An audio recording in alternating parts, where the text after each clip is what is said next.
What dark secret family history have you uncovered?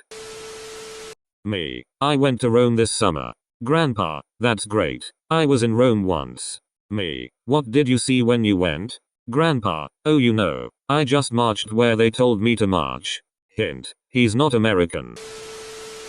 We found a picture of two great aunts arm in arm with Hitler. We also have a signed photograph of Mussolini. That my great-great-great-grandpa left England for America and was supposed to send money for them to come over, but he never did. He just started a new family in America. Yeah, this kind of shit used to happen a lot. Husband father leaves and heads out west to make his fortune and will send for the family when he has the money but ends up meeting someone new instead. I have to wonder if that kind of thing is still happening today. All the unrest in certain countries, refugees fleeing and families sometimes being broken up. I wonder how many people just say, fuck it, I'm starting fresh. Have a second cousin that murdered his siblings and parents for insurance money. He didn't get away with it, but only spent around 20 years in prison. He's out now, but no one talks about him or will speak to him. The only reason I even know is my parents warned me if he ever reaches out to me that I shouldn't talk to him. I managed to find out about him and what happened by googling him. Edit. To answer the questions. The murders happened in the late 70s. He was sentenced to 45 years, but only served 20. He was a minor after he got out. It caused a pretty big uproar to the point that they changed the law. Believe it or not, it happened in Texas. My great-grandfather had 3 families, 2 in the States and 1 in Canada. My uncle got his wife pregnant at 17. He was 30 and that's why her family got so angry. It's not exactly dark per se, but my great-uncle on my father's side is widely considered an idiot.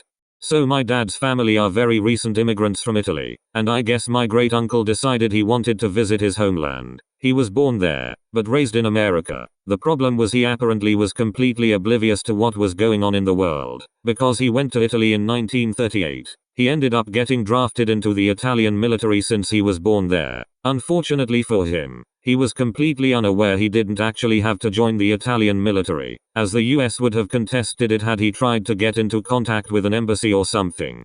Luckily for him, he was only assigned to patrol around Italy, and Italy turned on Mussolini before the Allies advanced far enough to encounter my great-uncle. It was all apparently very awkward since my grandfather and the rest of his brothers had been part of the US military and fought in Europe.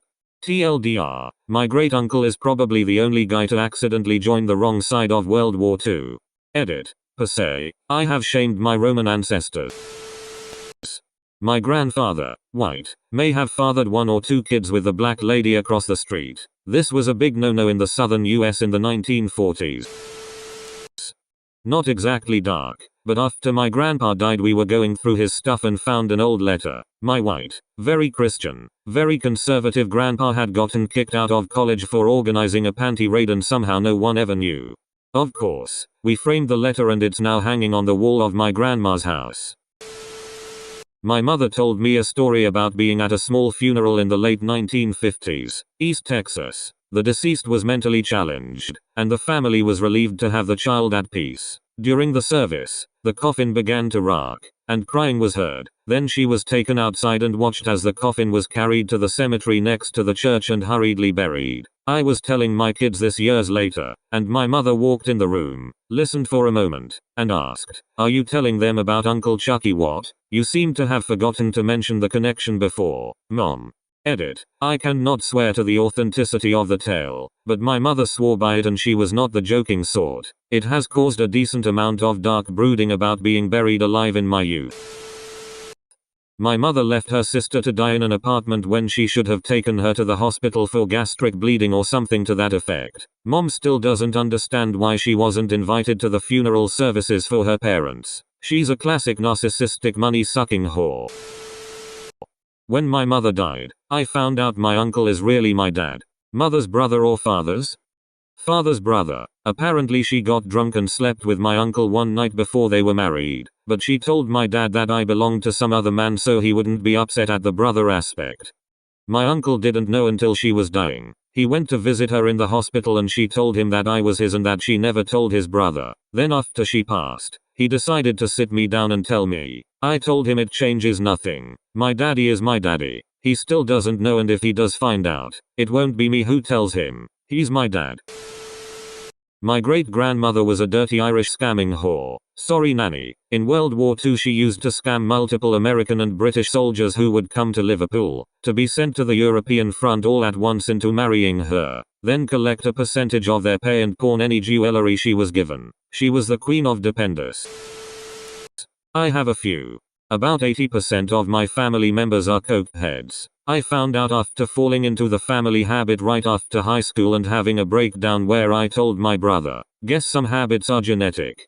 My mother's aunt passed a few years ago. We went to Arizona for the funeral, which is where I met my mother's side of the family for the first time. I learned two things that day. I'm Irish, the family has IRA ties, and apparently my aunt had been murdered. A few hours after the funeral we were all in the hotel room catching up when one of my mother's cousins, who hadn't showed up, called from a payphone. He asked to be put on speaker and to have the kids leave the room. Since I had recently turned 18 they asked for me to stay. Turns out he found out that my now deceased aunt's dealer had cut her coke with some kind of potion. He got a confession from the guy before he offed him and dumped him in the desert. He said he was sorry he couldn't be there but also said they wouldn't see him for a few years. He said he loved us, apologized he never got to meet my brothers and I, and hung up. No one has heard from him since.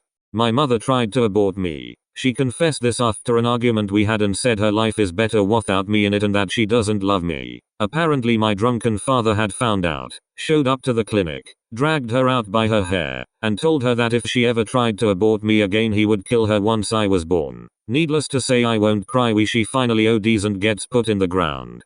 Edit. I never thought I'd get this much feedback. I appreciate all the kind words. It really does make me feel better knowing that there are people out there who have been through tough situations who were able to come out clean on the other side. It's depressing to say that that's only a few stories out of all the crap that's happened to me over the course of my life. Maybe one day I'll find a way to write it out and have it published like some of you guys have recommended. But for now, I'll just keep pushing forward. My great-grandfather was a Nazi captain, like pretty high up. He even had Heinrich Himmler himself over for dinner at one time if I recall correctly. After the war was over he fled and got prosecuted. Not sure what happened to him after that. It wasn't necessarily a secret, but nobody talked about the picture on the mantle at my aunt and uncle's. I found out a few years ago that they had lost their oldest child of 3, when he was 11 to leukemia. He had been my dad's best friend. Changed a lot about who they were and gave me new perspective on them. Sweetest people ever, but there is a never-ending sadness there. Parents should never have to bury their children. I just found out that my mother was divorced by my father via email, while he was away working overseas at Sudan. Turns out my dad met his high school ex during work and decided to marry her. You know, first love and stuff. Soon after she received the email, she got dressed up, leave the house leaving me and twin brother alone, while being pregnant with my youngest sister, to fill in divorce papers at the court. Also, my mum struggled so much when she was financially broke after being divorced, that she had to go house by house in my neighborhood just to ask for some money support from them. God knows what else she's been through.